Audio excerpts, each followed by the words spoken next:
Hey guys, welcome back to my channel. We are conquering yet another recipe out of our 1950s family heirloom cookbook. This is the third recipe I'm making out of here, and today it is baking powder biscuits.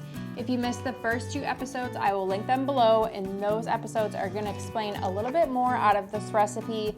Long story short, this is a family heirloom, obviously, from the 1950s from my father-in-law's side. And these recipes were written for a bakery, and they have 0 instructions, and they're asking for like 6 pounds of bread flour, which obviously in a family kitchen, we don't need that. So I've been breaking them down and trying to figure out the instructions and what to do. So today we are conquering baking powder biscuits.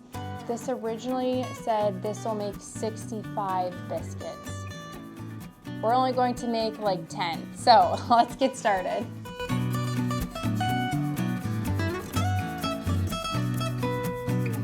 First things first, you need a large bowl, and we're going to first add our flour in here.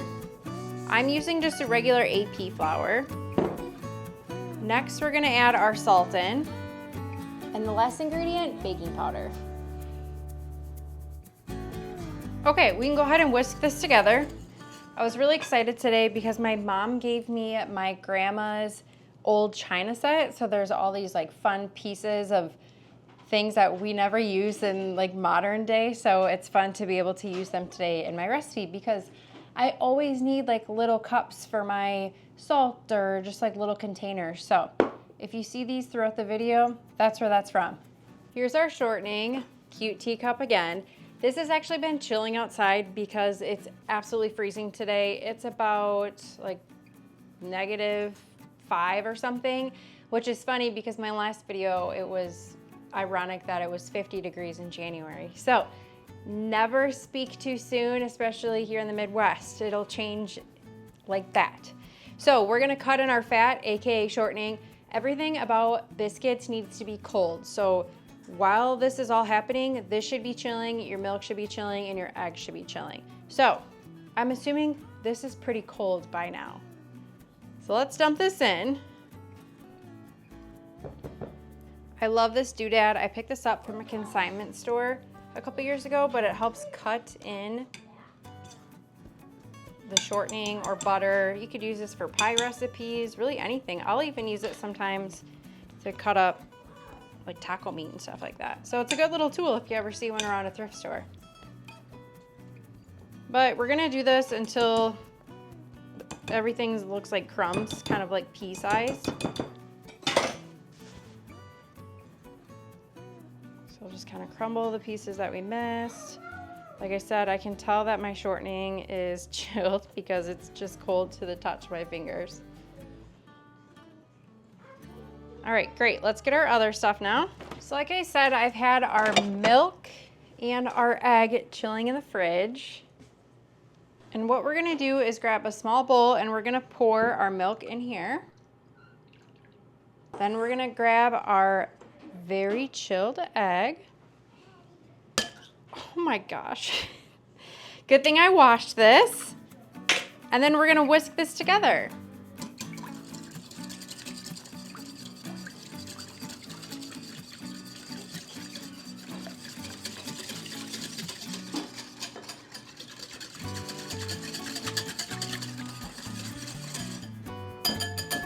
All right.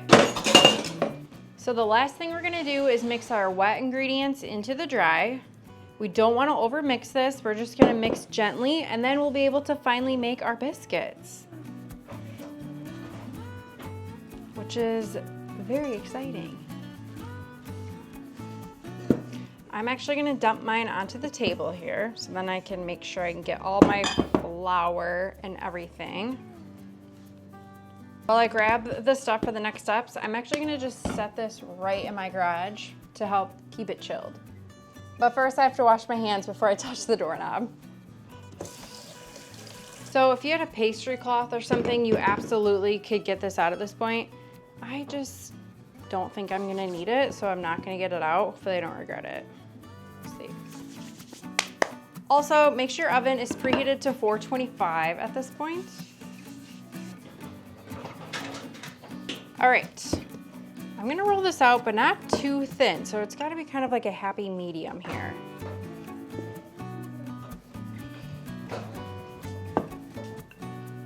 I also have my baking sheet right over here, so once I'm done, I can just flop these right on. Here's the deal. If you have a biscuit cutter, good for you. I don't, so I'm just gonna use this mug.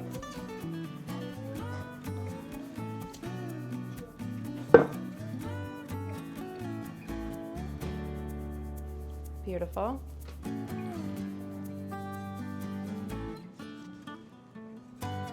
And I'm just gonna continue this until we don't have any dough left. If you want more biscuits, of course double the recipe, but you can always get a smaller cutter.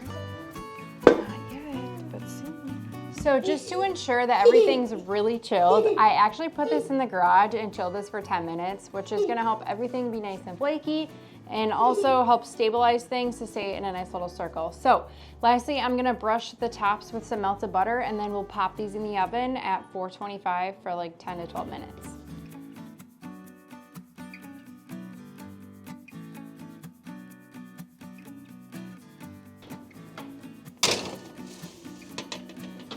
These have been in about 10 minutes, so they're looking good. Let's get them out.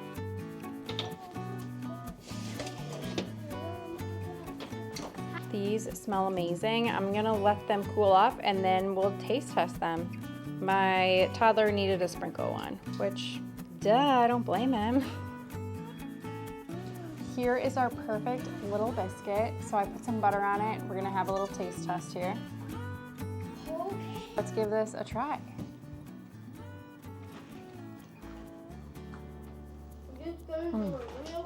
Oh my God, it's so good. You guys see the layers of the flakes there? 10 out of 10.